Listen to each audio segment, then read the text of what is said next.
www.radiobudilur.com. Radionya generasi cerdas berbudi luhur. One Day With kembali mengudara bareng gue Edward dan gue Aldin yang bakal nemenin lo dari jam 1 sampai jam 4 sore nih. Tapi kali ini kedatangan tamu spesial ya? Ya, One Day With kali ini kedatangan salah satu bintang tamu yang sangat spesial. Tapi kalau misalkan udah ngeliatin postingan di Instagram, tadi harus tahu sih siapa ya. Tapi sebelum kita kasih tahu nih, kita kayak kasih lagu dulu ya. Boleh, sikat. Waktu gue kuliah dan pas di Source Project juga gue mengerjakannya masih bareng sama teman-teman gue yang dulu satu kampus gitu, masih ngelibatin. Dan menariknya sampai sekarang gitu. Dulu misalnya kampus yang gue reach out mungkin anak-anak Bundar aja karena gue kuliah di situ. Terus lama-lama ya mungkin anak-anak Bundar sama kampus-kampus sekitar Depok. Sekarang karena festivalnya udah nasional, saya udah besar, gue itu bisa kerjasama sama kampus di seluruh Indonesia sekarang. Salah satunya dulu Kak. Bener. Radio dulu. Tepuk tangan dong buat kampus. Tangan untuk Putar Project juga pastinya.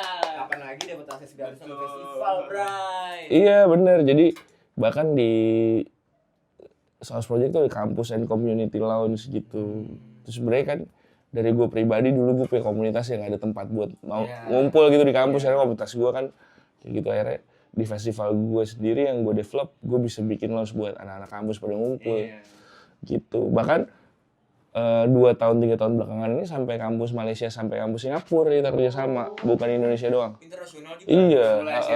Iya. Keren. Berarti awalnya itu dari keresahan diri sendiri gitu terhadap komunitas mas sendiri gitu ya? Benar. Jadi waktu kuliah tuh gue suka musik nih tapi kok nggak ada wadahnya. Akhirnya komunitas itu gue yang bikin tuh si Musik Gunadarma itu. Gue bikin lah sama beberapa temen gue, awalnya cuma buat bikin kayak acara akustikan aja di depan kampus gitu biar ada band-band yang bisa main, band-band yang anak-anak kampus gue gitu. Awalnya kayak gitulah belajar nge-organize ya. Sampai belajar terus, seiring berjalannya waktu udah 11 tahun. Ya jadilah Source Project yang sekarang di Ancol tuh. Yang udah gede banget sekarang. Nah, oke, warga kampus nih ya, gimana tadi pada Harusnya langsung pada dapat insight baru sih. Langsung pada keren juga nih Mas Gana ya. Mas Gana sosok keren. Lu dari kampus nih, internal kampus, tiba-tiba lu bisa bikin ke eksternal juga, Bray. Tapi kebayang gak sih Mas? Udah kebayang gak sih sebelumnya? Dari mahasiswa nih yang bikin pensi, tapi pas ngerjain, pas udah lulus, lanjutin juga. Iya. Udah planning belum sampai planning kesana aja. Gue kayaknya emang gue bakal gue seriusin nih. Tadi kan setelah Mas obrolin kayaknya belum ada ke arah sana niatnya, baru di internal kampus aja. Iya. Ya awalnya di internal, cuma abis itu kayak kok gue kalau bikin event gitu meskipun yang nonton dikit ya, waktu bikin gigs kayak yang nonton cuma 20 orang, 30 orang gitu. Kok gue kayak seneng ya, puas gitu. Jadi nanti kalau misalnya gue lulus, gue mau bikin konser aja lah gitu. Tadi mikirnya pengen punya festival sendiri, enggak kerja di konser-konser aja gitu loh. Tadi mikirnya. Sampai akhirnya mutusin buat. Akhirnya ternyata gue coba bikin sendiri deh. Terus akhirnya ya keterusan lah sampai sekarang. Mungkin emang jalan gue di situ ya. Alhamdulillah jalannya di festival musik, industri musik. Tapi boleh nggak sih Mas ceritain sedikit tentang bisa datangin band luar negeri nih di Indonesia? Itu kayak untuk di Indonesia tuh lumayan sulit tuh. Jujur kayaknya kalau anak mahasiswa aja mau bikin event tuh kayak susah banget, dari izin, dari dana. Tapi Mas Gana sekarang udah banyak banget ngedatengin artis luar tuh, gimana Mas? Mungkin jadi tips juga buat mahasiswa warga kampus semua. Betul. Atau Iya. Tadi kata lo Mas, si bikin event tuh emang susah gitu. Maksudnya dari zaman gue kuliah tuh susah sampai sekarang gitu. Sebenarnya kita yang udah pengalaman pun masih banyak menemukan kesulitan yang berbeda-beda gitu sebenarnya kan. Karena bikin event tuh sebenarnya kan nggak ada sekolah formalnya ya di sini ya, nggak ada sekolah showbiz. Kalau di luar negeri mungkin ada di beberapa negara. Jadi kita nih harus otodidak gitu, ngeraba sendiri karakter kita gitu. Nah balik lagi misalnya dari dulu awalnya artis lokal aja kan gue pasti sekarang jadi artis luar. Nah menariknya bahkan sekarang gue udah punya platform promotor baru namanya TSPNco yang emang cuma ngerjain artis luar aja tuh. Gue bawa Yoasobi band Jepang di Istora Senayan 2 hari tahun lalu. sama gue besok mau bawa Simple Plan November. Iya, November gue bawa Simple Plan. Viewer lewat situ juga Mas berarti? Iya, jadi sekarang ya buat booking artis luar tuh pasti pakai TSPN kok. Mau itu main di South Project, kalaupun tanggalnya nggak cocok sama South Project, kita biasanya bikin konser tunggalnya. Oh, sekarang udah mulai ke arah. Iya, udah di develop ke arah sana gitu. Jadi kalau misalnya buat bawa artis luar yang pertama gue bawa tuh dulu masih indie banget, ada di Kuningan, event gue masih di Kuningan ya, di South Project masih di Kuningan gitu, tahun 2018 sampai 19 Yang gitu. di Rolling Stone bukan? Tahun pertama di Rolling Stone, kita tuh sebelum di Ancol pindah venue 3 kali. Ke Rolling Stone, ke Gudang Sarinah, di Pancoran, sama Kuningan City. Nah, pas pertama di Kuningan City itu ngundang artis luar, Sunset Roller Coaster dari Taiwan. Oh iya, Ada tahu. Sunset Roller Coaster dari Taiwan tuh. Waktu itu masih indie banget bandnya, sekarang kayak udah gede banget deh. Lumayan gede, Udah jadi band nomor 1 kayak di Taiwan deh. Ya jadi dulu tuh ya iseng email aja terus ternyata seperti ini regulasinya. Sampai sekarang South Project itu udah ngundang artis luar kayak udah berapa belas ya, hampir 20 kali lah. Tapi 20 Mas, kali. saya mulai Mas, tadi Mas bilang ada regulasi dari artis luar. Setiap artis luar tuh emang punya regulasi sendiri karena di negara yang berbeda atau gimana? Enggak juga, tapi misalnya kalau untuk payment misalnya ya pakai dolar ya, atau uang internasional aja pakai dolar. Jadi kita dealnya di dolar, nggak rupiah ya. Misalnya kalau mau booking artis di sini kan berapa? 50 juta, 100 juta gitu. Kalau dia berapa dolar gitu. Ya kan? Dari artis luar itu ada nggak sih Mas?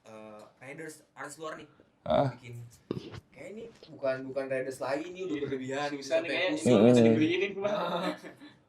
Iya, kalau misalnya riders artis luar itu nggak tergantung artisnya. Tapi kadang tergantung PR-nya juga ya. Karena ada artis skala stadion gitu. Gue sih belum pernah bikin sampai yang stadium scale ya. Waktu itu mentok masih di Stora tuh. Gue bikin besok si Simple Plan juga di tenis indoor. Sama di Surabaya di Jatim Expo. Jadi belum yang size gede. Jadi tapi artis memang ada tier-tiernya sih. Nah tier-tiernya itu tergantung harganya juga tuh. Bisa sekian sampai sekian. Biasanya kalau yang masih indie-indie yang di bawah ya angkanya sekian misalnya masih bisa reachable lah. Ada medium, ada yang di atas, sama sebenarnya kategorinya kayak artis lokal juga ya. Ada yang budgetnya sekian, misalnya budgetnya 15 sampai 20 juta, ada yang 50, 15 sampai 50, ada 100 sampai 200 gitu kan. Nah, tapi kalau artis luar ya tergantung tiernya mereka sih, riders-ridersnya gitu sebenarnya ya. Kalau misalnya konser tunggal di stadion gitu kayak ridersnya jadi lebih banyak ya. Maksudnya dia karena bawa orang juga lebih banyak. Ya kan bisa misalnya 80 orang gitu. 80. Bener yang travel bisa segitu. Berarti jatuhnya charter pesawat dong. Iya kalau skala stadion biasanya. Kalau misalnya naik dip ya enak. Boleh tahu Nick Deep ridersnya apa tuh? Nggak repot dia. Nggak repot. Iya sangat santai. Cuma sebenarnya repot ya standarnya riders band lokal aja, cuma merek-mereknya aja yang beda ya. Beda ya. Mungkin dia dari sana di sini. iya, merek-mereknya ya kalau misalnya merek-merek itu kan karena emang di sana sama di sini produknya beda, tapi sebenarnya air mineral. Cuma dia mintanya merek apa, cuma nanti kita tinggal counter aja kan. Kita lokal nih mereknya ini nih. pH-nya sama gitu. Iya, nggak pH-nya sama ya, ini air misalnya. Mereknya ini. Kadang-kadang kan mereka juga mintanya air yang sparkling tuh. Luar negeri kan sparkling. Yang kayak gitu-gitulah tergantung dari negara mana mereka gitu. Jadi misalnya ada identifikasi juga, misalnya band Australia mixernya apa gitu, konsolnya pakai apa, audionya biasanya preferensinya. Iya, misalnya band Korea dia jarang mau pakai merek Yamaha tuh, kita harus pakai merek konsol yang lain. Ada detail-detail kayak gitu yang ya sebenarnya terbiasa sih. Cuma kadang-kadang merek-merek amplifiernya tuh gitar segala macam bukan yang umum dipakai di sini, jadi kita kadang harus sewa terpisah. Oh itu sewanya nyari-nyari dulu dong Mas. Betul, misalnya ampli gitar standarnya di sini Marshall. Iya Marshall. Dia minta Fender misalnya gitu ya. Gitu. Tapi itu maksudnya untuk band internasional kelas yang udah setinggi itu masih aman ya Mas? Masih aman maksudnya? Masih aman, nggak mungkin kayak Raisa yang ridersnya ada apa air mandinya harus boleh. Wah, itu mah gosip kali. Itu Oh bener, enggak. Gue beberapa kali ngundang Raisa juga. Enggak lah, enggak sampai kayak gitu. Biasa aja ya, minum, cemilan, dan lain-lain. Tisu basah, tisu kering. Banyak mas isu kayak gitu tuh, saya belum tahu. Ya isu, ya kalau isu bebas aja isu tapi seperti berarti ya mas, mau artis Indo sama artis luar tuh tetap ada negosiasi di riders juga tetap ada ya mas ya? ada. Harus detail. Apalagi teknikal. Kadang dia misalnya gue pernah bawa Matt Maltese, dia minta piano shell itu piano.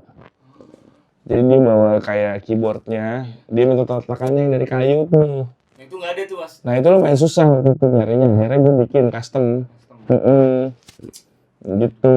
Karena emang ternyata gue pikir bisa tuh diganti yang model begini yang ada di sini lah. Ternyata nggak mau. Spesifik kayak gitu ya. Tapi ya udah ternyata bisa custom. Gitu ya, harus pinter-pinter tahu juga kan, nggak semua vendor punya. Kadang beberapa instrumen harus minjem sama player ya. Gue pernah dimintain gitar yang mereknya spesifik, harus minjem sama gitaris. Gue pernah dimintain frame drum, gue akhirnya dipinjemin sama Mas Ranghong, drummer Pam. Pamungkas, frame drum. Ya udah akhirnya gue ditolong temen-temen sih. Bukan pada baik. Berarti sebagai promotor juga mas ikut campur dalam urusan riders gitu ya? Kalau tim gue udah mentok ya. Iya. Paling misalnya band Inggris mixernya mereknya apa, kadang sewanya juga udah mahal gitu kan.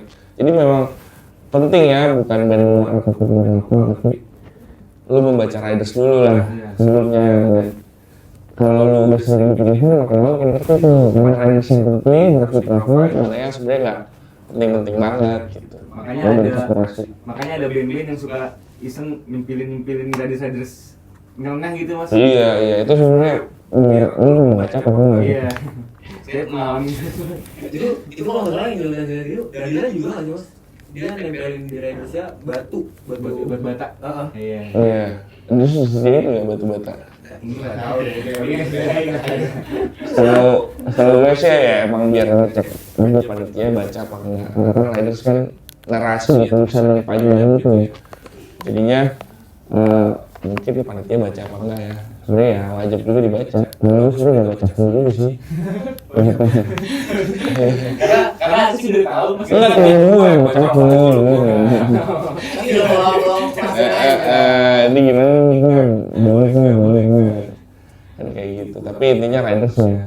Sesuatu harusnya menunjang pertunjukan loh ya. Bukan yang nggak penting. Oh butuh air mineral, butuh tisu itu wajar lah. Backstage harus ber-AC, ada kaca, wajar karena itu kebutuhan pertunjukan gitu kan ya. Buat menjaga forma di Iya.